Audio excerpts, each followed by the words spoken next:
5 sur 7 matin, bienvenue dans le débat matinal, bienvenue dans le forum de discussion. Officiellement, depuis le 31 décembre dernier, l'importation de poulet congelé au Bénin est interdite. Ceci dans l'objectif de favoriser le développement de l'élevage local et de travailler bien évidemment à l'autosuffisance alimentaire du point de vue de l'aviculture. On le sait, chez nous au Bénin, 100 000 tonnes de poulet congelé rentrent sur le territoire chaque année à destination du marché local et pour la réexportation. Cette mesure satisfait la filière, mais elle n'est pas encore entrée en vigueur en cause d'une production nationale toujours pas en mesure de répondre aux exigences du marché. Que faire? Évidemment, on en parle ce matin. Et puis, on les voit souvent branlant dans la circulation, des guillotines roulantes, des trompes à mort, disons même des bips à mort qui se faufilent tous les jours dans la circulation au mépris du danger. Ces véhicules hors d'usage sont ciblés par la police républicaine qui a entrepris une opération d'extraction systématique de ces moyens roulants totalement défectueux.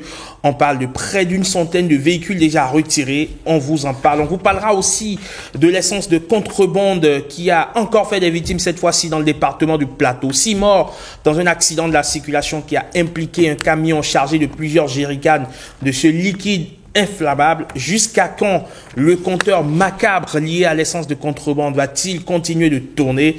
Eh bien, nous faisons le débat avec autour de la table Koshimo Rumbadji, responsable éditorial Afrique sur 7.ci. Bonjour et bienvenue. Bonjour et bonjour à tous les téléspectateurs. Comment allez-vous? Ça va très bien. Un plaisir de vous recevoir sur 5 sur 7 matin. Juste à côté de vous, Tadagbe Valère Ouansou, il est ingénieur agronome, consultant en agriculture rentable. Bonjour et bienvenue. Bonjour monsieur le journaliste. Comment allez-vous? Ça va très bien. Vous êtes un homme de terrain et ça se voit d'ailleurs. Allez, en face de vous, William Cliquant, journaliste à Canal 3 Bénin. Bonjour et bienvenue William. Bonjour Herman et bonjour à tous. Ça fait plaisir de vous recevoir sur 5 sur 7 matin. Alors, vous avez sans doute suivi de très près cette actualité liée à l'interdiction de l'importation de produits congelés. Ça aurait pu entrer en vigueur le 31 décembre dernier. Jusque-là, la mesure n'est toujours pas d'actualité. Interrogé sur la question, le porte-parole du gouvernement a donné sa réponse. Il estime qu'une rupture brutale pourrait donc occasionner, on va dire, un déficit en termes de compensation, puisque nos agriculteurs, nos producteurs ne sont pas encore en mesure de satisfaire la demande locale.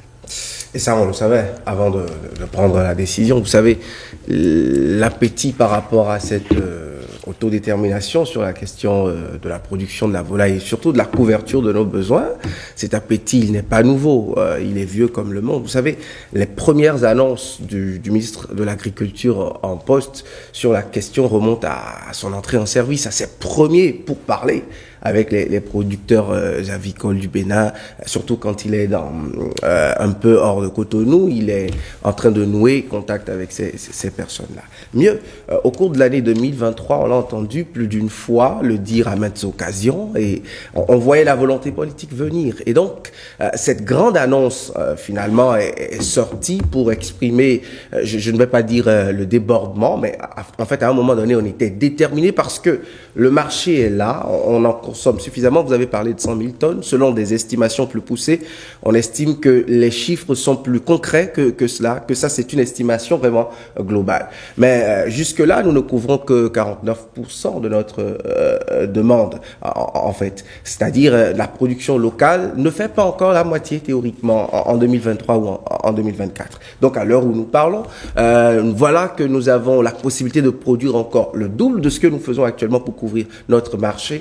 Arrêtez de nous intéresser à des choses dont nous maîtrisons très peu la qualité. C'est vrai que ce circuit financier donne à manger à quelques-uns de nos concitoyens, mais en retour, on donnerait à manger, on élargirait l'assiette en faisant de la production locale, en boostant notre agriculture, parce que les deux sont liés. Mais en fait, au-delà de ce vœu pieux, nous n'en avons pas les moyens. Vous savez, il y a l'OMC, nous sommes là sur un marché de mondialisation. Au-delà, il y a la question de ce que devient concrètement le Bénin de la volaille, le Bénin de la consommation de ces viandes, parce que la production locale a un coût. Quand vous sortez tout de suite, vous voulez du poulet béninois, vous voulez des volailles, je voudrais bien être un peu plus général pour ne pas m'intéresser au poulet, ça a son coût. La facture que vous payez par rapport à ça, ce n'est pas la même chose que ces produits congelés que nous avons. Et mieux, jusque-là, vous ne voyez pas d'acte formel.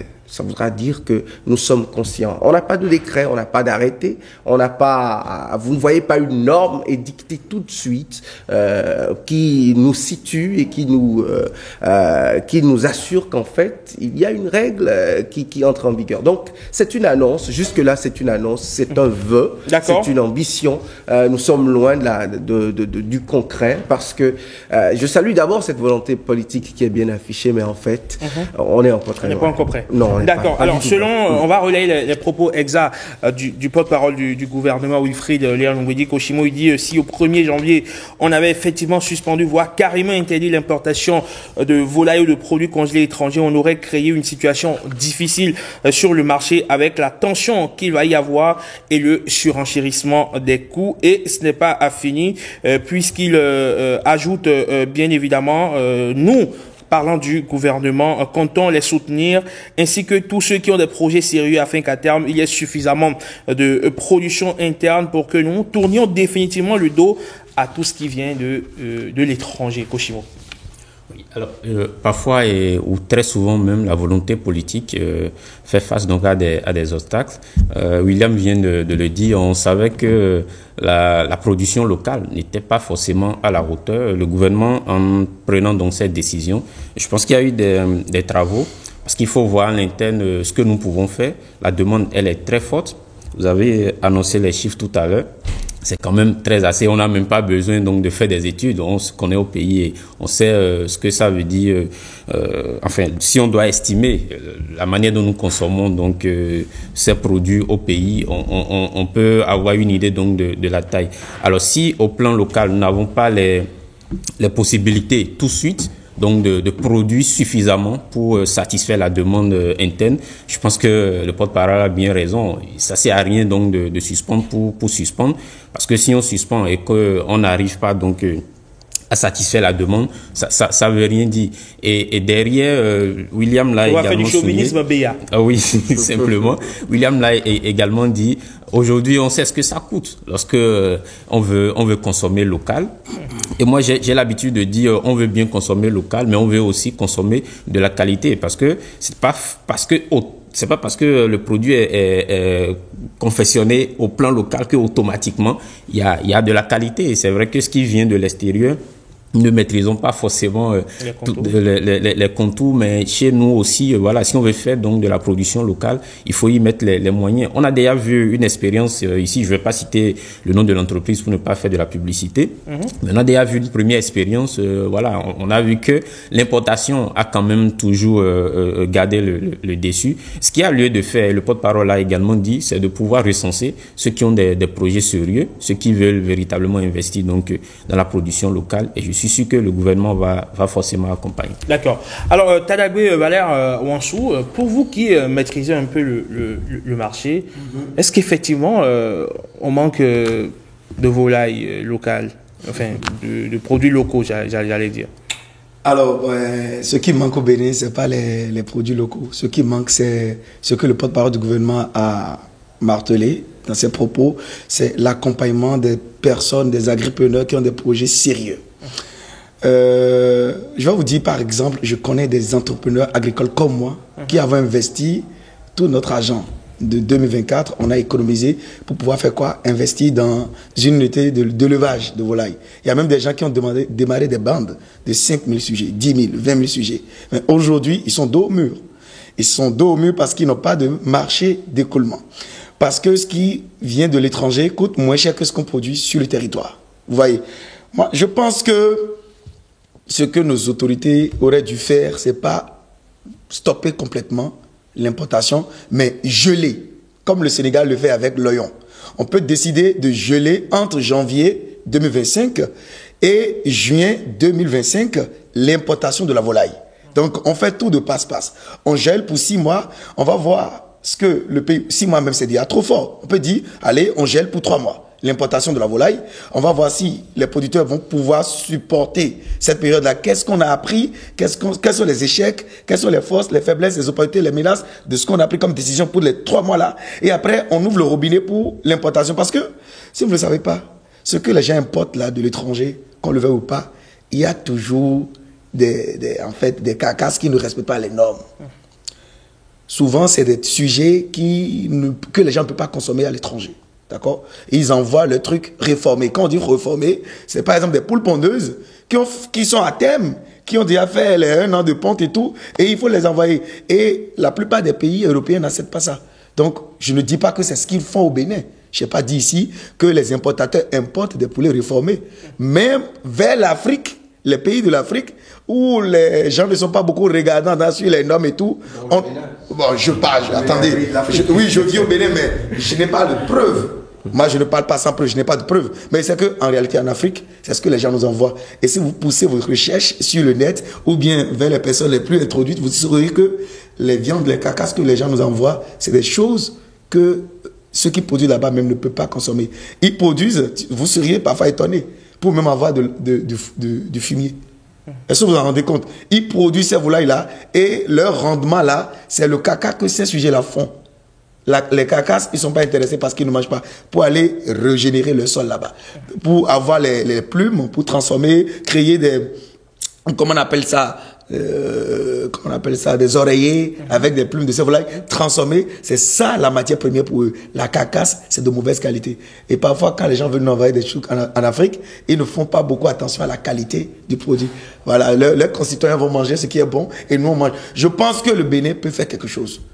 Il faut geler l'importation de la volaille de janvier, par exemple, à février. Peut-être que le gouvernement peut dire, à partir d'avril, on va geler pendant 1 mois pour essayer de voir ce qu'il faut faire. Je pense que le chef de l'État a la volonté vraiment de nous aider, nous les agriculteurs. Le ministre de l'Agriculture aussi a la volonté. Mais ils ont fait face à la réalité sur le terrain. D'accord, mais qu'est-ce qui explique, ce déficit en termes de production locale? Pourquoi on ne produit pas suffisamment de la volaille? Très bien. Quels sont les freins? Très bien. Les freins, d'abord, c'est la matière première. D'accord? On ne peut pas nourrir les animaux sans les matières premières. Le soja, le maïs, le son de blé, tout ce que vous voulez. Ça, c'est déjà 1. De 2, il faut avoir des bâtiments adaptés à. De 3, il faut avoir des gens qui ont reçu vraiment la formation. Pas des gens qui démarrent une bande de 10 000 pondeuses ou bien de 10 000 poulets de chair et après 3 mois, une maladie virale vient et ça anéantit tout. Non. Il faut vraiment que nos autorités investissent, misent sur des fermes pilotes dans chaque commune du Bénin ou dans chaque département. On accompagne ces jeunes-là et ces jeunes-là ont contrat avec le gouvernement maintenant de relayer l'évangile de l'agriculture. C'est-à-dire, on te forme, toi, à garder une bande de 10 000 poulets de chair. Le contrat que tu signes avec le gouvernement, c'est de former d'autres jeunes comme toi, sérieux, qui ont un projet sérieux, à garder également 10 000, ainsi de suite. Je crois qu'on va aller très vite. D'accord. Alors, William, il y a quand même des projets, on va dire, de privés, donc qui forment davantage les jeunes, notamment à plusieurs filières, à l'agriculture, à l'aviculture. Pas mal, on prend par exemple un projet comme Songaï, qui forme pas mal de jeunes chaque année. On a des universités d'agriculture, on a l'université d'agriculture de Kétou, on a la faculté des sciences agronomiques de l'université d'Abomey-Calavi. Que deviennent les diplômés déjà de ces écoles formelles et les diplômés également de ces centres de formation?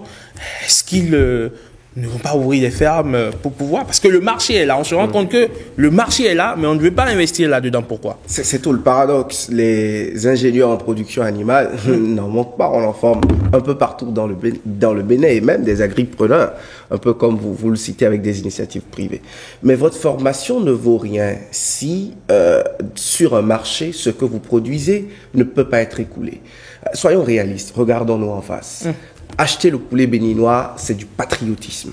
Parce que ce que cela vous coûte, il vous faut accepter d'être totalement béninois et de faire ça pour entretenir l'entrepreneur qui a engagé ses ressources intellectuelles, financières, mais aussi les emplois connexes qui sont autour de son entreprise. Mais alors, lorsque vous êtes amateur de bon goût comme moi, on va dire, lorsque vous aimez les stases gustatives comme moi, comme moi, vous consommez le poulet béninois, c'est tendre, je vous le conseille. Je ne vous fais pas dire que vous êtes, mais vous satisfaites,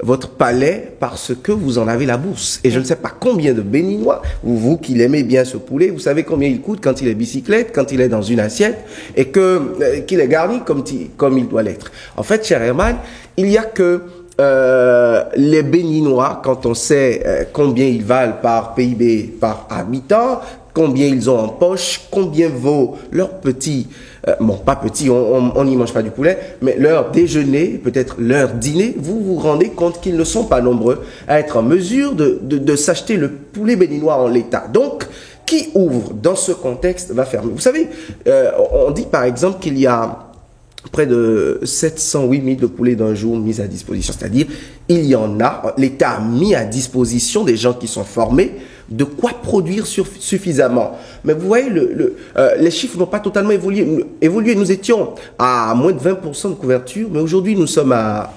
49%. C'est-à-dire, on a fait un boom d'à peine 30% en près d'une dizaine d'années. Et mieux, quand vous voyez la couverture vaccinale, on vous parle du gros bétail, on vous parle de la filière lait, on vous parle de beaucoup de choses, mais vous ne voyez pas, je ne dis pas que la volaille n'est pas une priorité de nos gouvernants, mais le secteur est suffisamment incertain encore au point où les investissements les plus structurants n'y vont pas. Pourquoi ? Quand on sait quand même qu'il y a un marché d'écoulement qui existe. Justement, parce que vous savez, l'État est pionnier quand il sait qu'il y a des bribes, il y a des choses qui donnent de petites garanties. L'État ne se jette pas totalement à l'eau quand tout est encore à faire, quand c'est le tohu-bohu. Et ne demandez pas aux jeunes formés de 25 ans qui commencent à construire son ménage d'aller entreprendre dans un domaine où tout est encore à refaire. Et surtout qu'il n'a pas les moyens de survivance. Il n'a pas forcément la force de tenir dans le temps quand il a vu 2-3 initiatives qui l'ont précédé et échoué sur la question. Moi, je dis aujourd'hui qu'au-delà de la volonté politique, il faut quitter un peu les effets d'annonce. Sur la question de la volaille et de l'autodétermination, de l'autosuffisance sur la question de la production locale, il y a des investissements structurants à faire. Il y a des études spécifiques à faire encore. À un moment donné, pour l'agriculture, on a pensé des pôles de développement. Que ça marche ou ça ne marche pas. Aujourd'hui, nous sommes à une dizaine d'années d'expérience. Ça a donné du résultat dans certaines filières. Aujourd'hui, ne serait-ce que l'alimentation de la volaille est une grosse problématique. Et les techniciens vous diront que l'État béninois n'a pas encore résolu le 10e de ce problème et veut une grande production. Alors que il faut la grande production pour couvrir au plan national la demande. Koshimo, on m'a dit quelle est la responsabilité de l'État finalement dans ce débat? Non, je pense que la responsabilité de l'État, c'est de prendre le devant. Parce que on l'a bien constaté, les gens sont formés. C'est vrai, dans un premier temps, l'État met les moyens pour former donc les jeunes à travers les universités d'agriculture. On a également la faculté, la FSA, qui est au niveau de l'université. Donc l'État forme, d'accord, mais après que deviennent ceux-là, je pense que l'État doit pouvoir donc continuer le processus. Est-ce que c'est à l'État de mettre en place par exemple des fermes pilotes ou de grandes unités de production?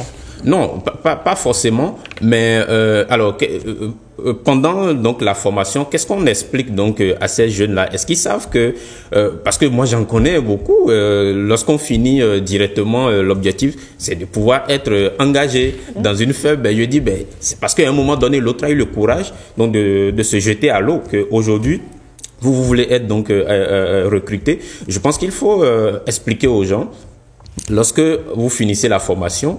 Il faut avoir ce courage-là. C'est vrai que le secteur est encore très difficile. Monsieur Vallet, moi, je le suis très bien. Et je vois que ce qu'il fait, c'est assez extraordinaire. Mais derrière, je sais aussi que c'est beaucoup de difficultés. Donc, il faut des gens comme lui qui décident donc de se jeter à l'eau. Parce que William l'a dit, l'État ne se jette pas à l'eau totalement lorsque tout est tout est encore à zéro. L'État veut... Est-ce qu'on est à l'étape zéro? Parce que c'est aussi ça la question. On n'est pas vraiment... Ce n'est pas du néant, ce n'est pas de la vacuité. Oui, on n'est pas à l'état zéro, mais on voit aussi que la couverture est totalement faible. Et parce que, justement, il a énuméré certaines difficultés. Moi, j'ai entendu en matière de... quand on parle de matières premières, tout ce qu'il a cité, je dis, on a besoin de ça également. Et déjà que difficilement, on arrive, lorsqu'il s'agit donc des humains, à donc couvrir ses besoins, en avoir suffisamment donc pour investir dans comment on appelle, dans la production de volailles, c'est quand même assez compliqué. D'accord. Alors Valère, quelle est la responsabilité de l'État? Parce que on a du mal à s'imaginer qu'il y a une filière rentable, qu'il y a un marché d'écoulement qui existe, et que finalement on a l'impression que personne ne veut flairer la bonne affaire. Déjà, je voudrais vous le cacher aux téléspectateurs, mais il faut que je le dise. Le levage, ce n'est pas pour les pauvres. Ce n'est pas pour un étudiant qui vient de sortir à 25 ans, à 30 ans. Le levage, pour démarrer le levage de la volaille, il te faut au minimum 10 millions cash et que tu es prêt à perdre. Parce qu'il n'y a pas de risque zéro dans l'élevage. Quand vous dites ça, l'autosuffisance, c'est pas pour tout le monde. Non, je dis la vérité. Qui veut perdre 10 millions? Et maintenant, l'État a si bien fait en créant la Sonama. La volaille, là, ça commence déjà par la Sonama. Les machines agricoles. Pour élever le niveau du Bénin en termes de production de viande, il faut élever le niveau du Bénin en termes de production végétale. C'est-à-dire, on doit être capable de produire de manière si industrielle les céréales, les légumineuses, tout ce qu'on veut pour produire. Et là, on a un coût de production bas. Quand le coût de production de la matière première est bas, on peut aller maintenant vers l'essentiel.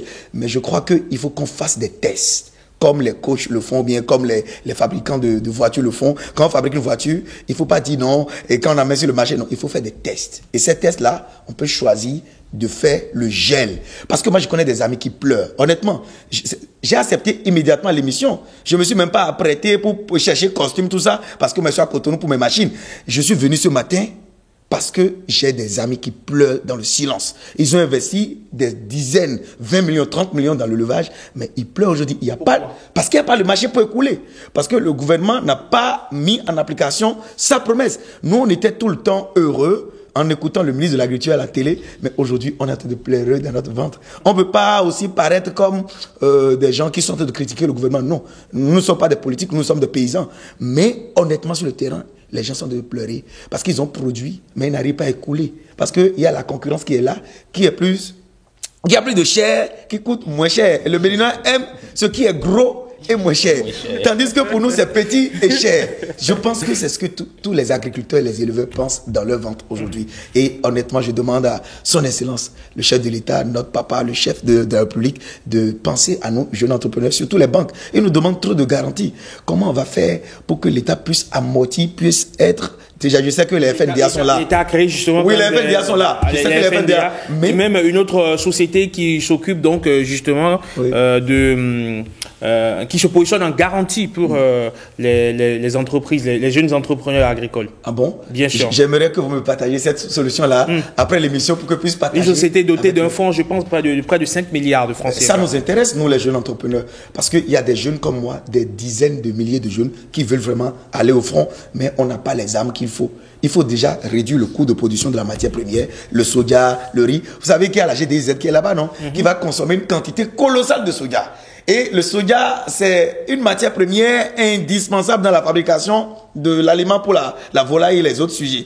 Donc, comment on va combiner ces besoins là-bas et ici? Je pense que le gouvernement est en train de réfléchir à une révolution de la production végétale. Je pense que c'est pour ça qu'ils n'ont pas lancé. Mais je pense que la meilleure solution, c'est de geler d'abord l'importation pendant un mois et de voir comment on va souffrir. D'accord, très bien. Ce sera vraiment très rapidement. Très rapidement, oui. Le réalisme est là. Si déjà, pour la sécurité alimentaire, les vivriers qui servent à produire la volaille, on n'est pas encore à une suffisance totale, posons-nous les questions. Très bien.